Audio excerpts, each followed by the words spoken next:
이 새벽에 주 앞에 나오신 분들을 진심으로 환영합니다. 찬송가 412장 1절과 마지막 절 찬양 드리겠습니다. 412장 1절과 마지막 절입니다.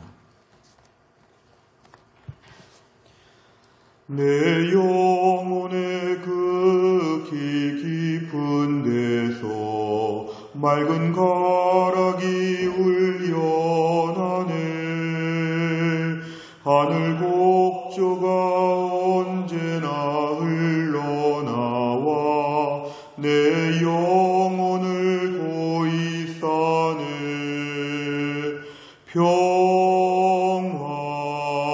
평화로다 하늘 위에서 내려오네.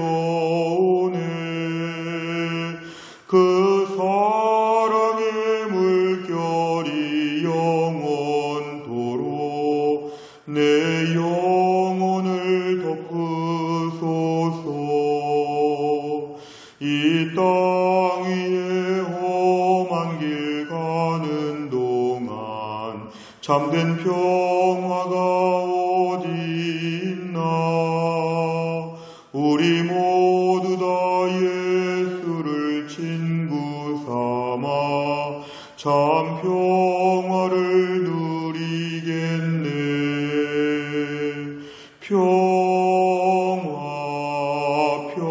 평화로다 하늘 위에서 내려오네.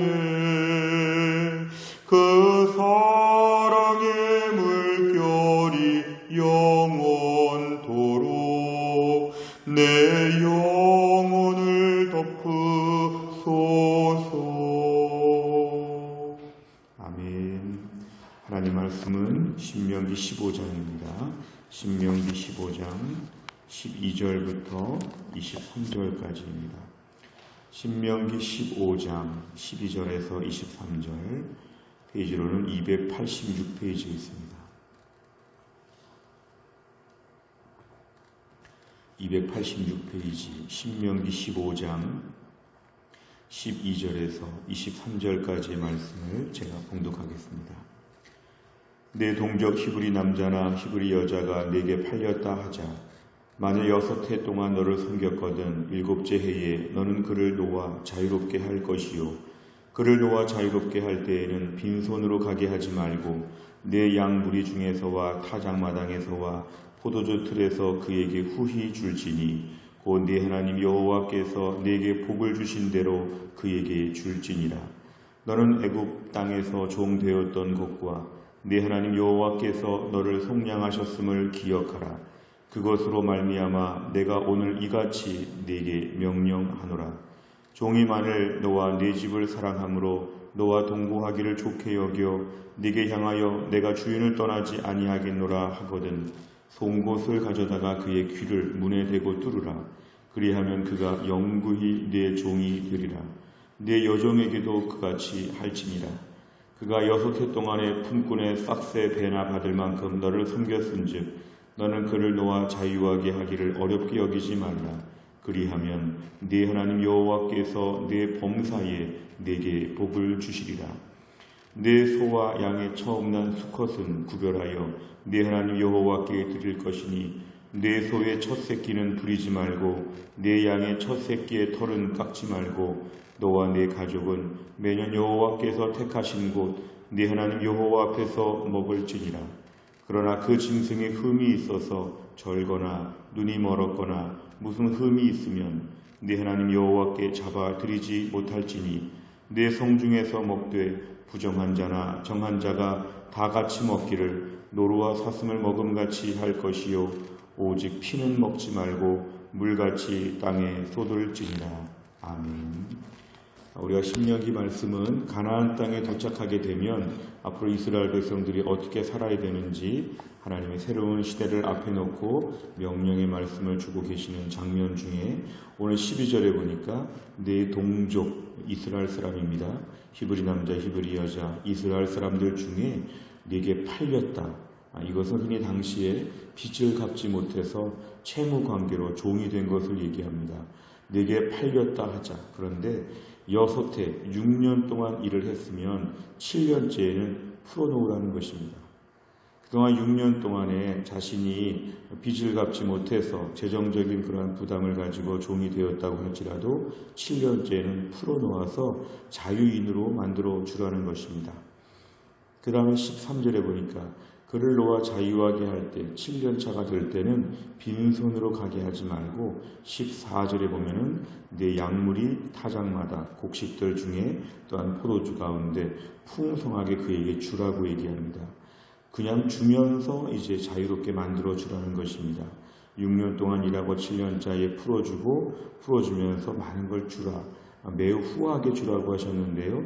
14절 끝에 보니까 네 하나님 여호와께서 네게 복을 주신 대로 그에게 줄지니라. 그러니까 너도 사실은 복을 받은 것이고 하나님이 너를 주셨으니까 너도 다른 사람에게, 종에게 나눠주라는 것입니다.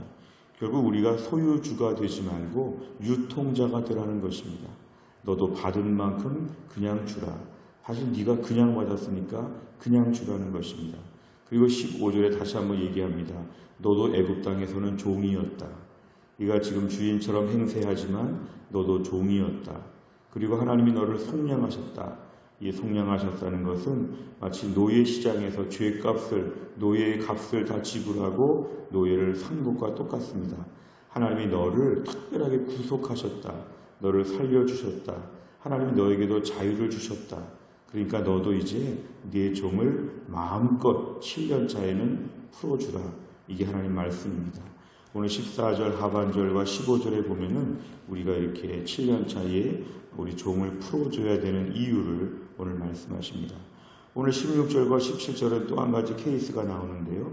7년 차가 되어서 종을 풀어주려고 봤더니 그 종이 너와 네 집을 사랑한다.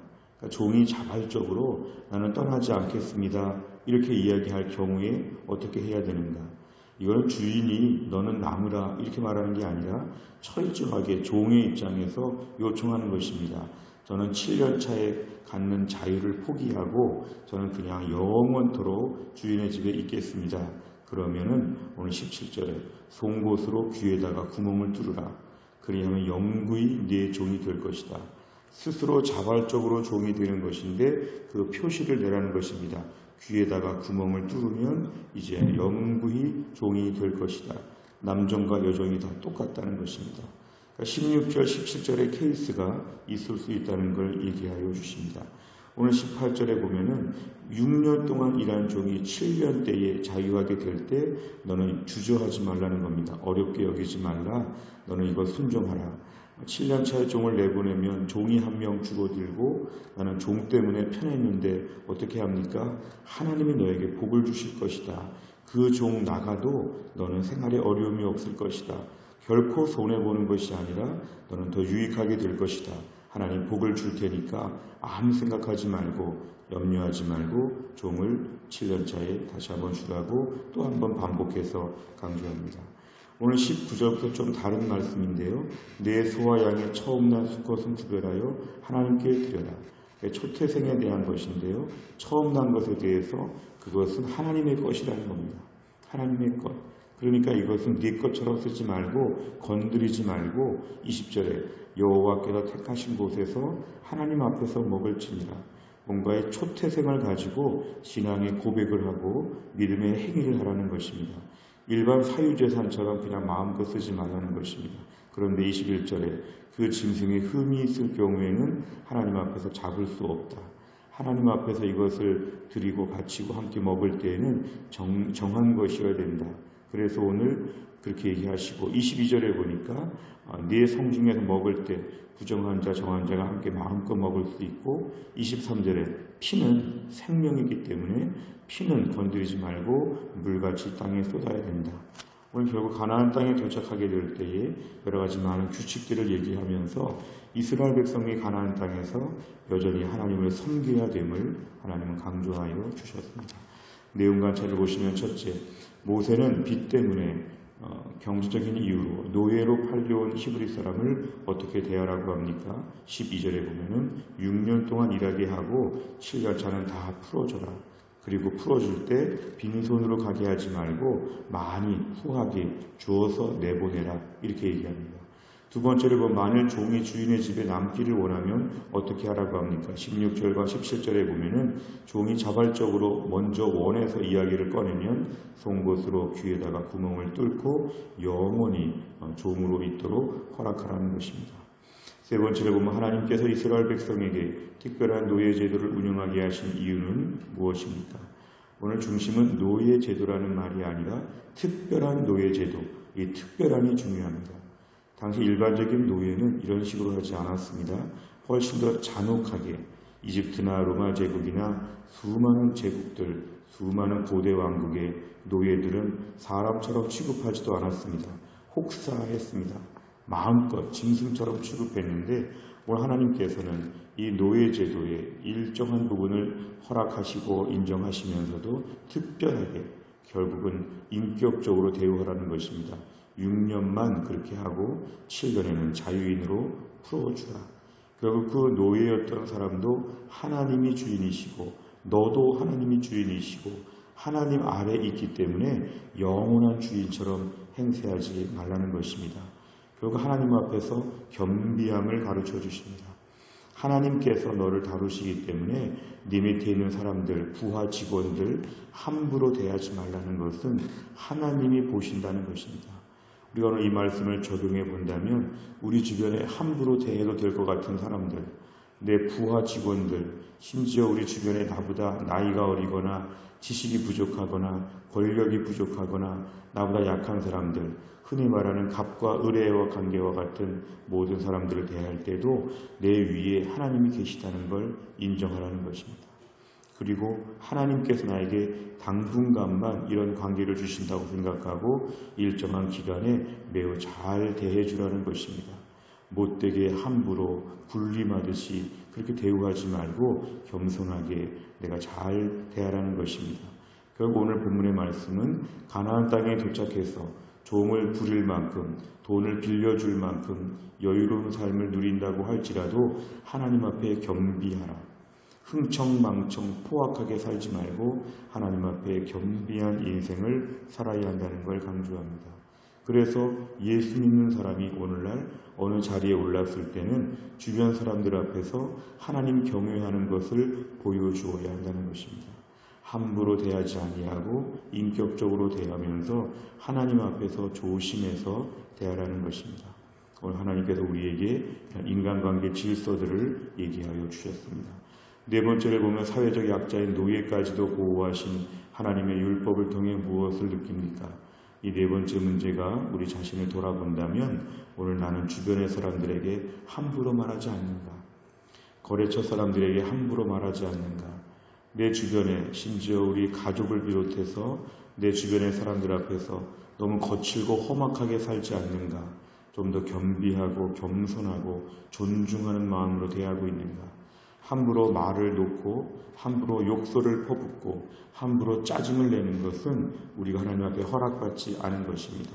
하나님은 오늘날 노예까지도 보호하라고 하셨는데 우리 주변의 다른 사람들 앞에서 이들을 함부로 대하는 것은 하나님 앞에 옳지 않다는 것입니다. 오늘 본문에 보면 이렇게 순종해야 복을 주신다고 하셨으니까 우리가 오늘 우리 주변의 사람들 앞에 누구라도 어린 아이들까지라도 함부로 대하게 될 때 하나님 복을 안 주신다. 하나님 복을 주시려면 내 주변에 있는 약한 분들, 우리 부모님이나 우리 자녀나 주변에 나보다 내가 함부로 할 수 있는 모든 사람들 앞에서 존중하게 대하면 하나님이 나에게 복을 주신다는 걸 통해서 돌아볼 부분들을 돌아보고 내가 그동안에 좀 소홀히 여기거나 함부로 여긴 분들의 이름을 적어보면서 오늘부터는 고치겠다는 결단을 해야 되겠습니다. 다섯 번째를 보면 내가 힘든 상황에 처했을 때 하나님께 받은 사랑과 은혜로는 무엇이 있습니까? 주변의 연약한 이웃들을 온전히 섬기고 돕기 위해 무엇을 결단하겠습니까? 오늘 네 번째 문제를 풀면서 꺼리꼈던 분들이 있다면 오늘 마지막 문제를 풀면서는 그들에게 오늘 따뜻한 전화를 드리든지 오늘 마음을 표현하여서 사랑으로 돌보라는 것입니다. 우리가 매일 큐티하고 새벽기도 말씀을 들으면서 우리의 삶에 변화가 있는 것이 필요합니다. 오늘도 우리가 주변의 사람들을 향해서 이렇게 섬길 수 있는 믿음의 사람 다 될 수 있기를 간절히 바랍니다. 기도하겠습니다.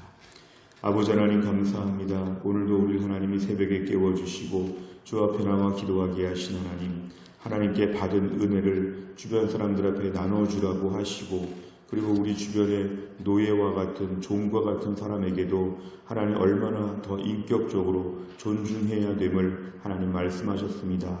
우리가 오늘 주변에 내 옆에 함부로 대할 만한 사람들, 나보다 밑에 있다고 생각되는 사람들, 우리가 그들을 대할 때도 하나님 그동안에 잘 대하지 못했다면 오늘 말씀 앞에서 존중하며 인격적으로 또 말씀 앞에서 겸비하게 잘 대하게 하여 주시기를 원합니다.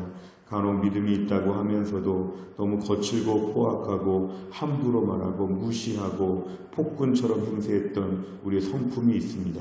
우리의 모든 이러한 부족함을 용서하여 주시고, 받은 은혜를 하나님이 나를 부족하지만 사랑하여 주셨고 내가 죄를 졌지만 하나님이 용서해 주시는 것처럼 내 주변의 사람들에게 관대한 마음과 넉넉한 마음으로 섬길 수 있도록 저희들을 붙잡아 주시기를 원합니다. 하나님, 어제 비가 많이 와서 어려움들이 있었는데 오늘 아침에 또 이렇게 날씨가 맑게 하여 주신 것 주님 감사합니다. 대전에 많은 비가 왔고 어려움 당한 사람들이 많은 때에 모두가 어서 속히 수습되고 회복되게 하여 주시고, 전국적으로 이 모든 재해, 특별히 코로나로 말미암아 여러 가지로 많은 삶의 어려움 가운데 이 땅의 백성들을 긍휼히 여겨주시고, 이런 어려움들을 통하여 저희가 창조주 하나님을 기억하며 겸비하며 다시 한번 은혜의 보좌 앞에서 하나님 앞에 온전히 회복될 수 있도록 붙잡아 주시기를 원합니다. 지난 7월 한 달 동안도 하나님이 저희들을 돌봐주셨음을 감사합니다. 내일부터 우리가 8월을 맞이하면서 무더운 한 달도 믿음으로 살게 하여 주시고 하나님을 잘 섬기는 또 새로운 한 달이 될 수 있도록 축복하여 주옵소서. 모든 걸 주님께 의지하오며 예수님의 이름으로 기도하옵나이다. 아멘. 금요일을 맞이하여 오늘은 다락방과 전도회와 새가족을 위하여 기도하는 날입니다. 71번부터 84번까지 오늘 꼭 기도해 주시기를 바랍니다. 주기도문 하겠습니다. 하늘에 계신 우리 아버지여, 이름이 거룩히 여김을 받으시오며 나라 임하옵시며 뜻이 하늘에서 이룬 것 같이 땅에서도 이루어지이다. 오늘날 우리에게 일용할 양식을 주옵시고 우리가 우리에게 죄 지은 자를 사하여 준 것 같이 우리 죄를 사하여 주옵시고 우리를 시험에 들게 하지 마옵시고 다만 악에서 구하옵소서. 대개 나라와 권세와 영광이 아버지께 영원히 있사옵나이다. 아멘.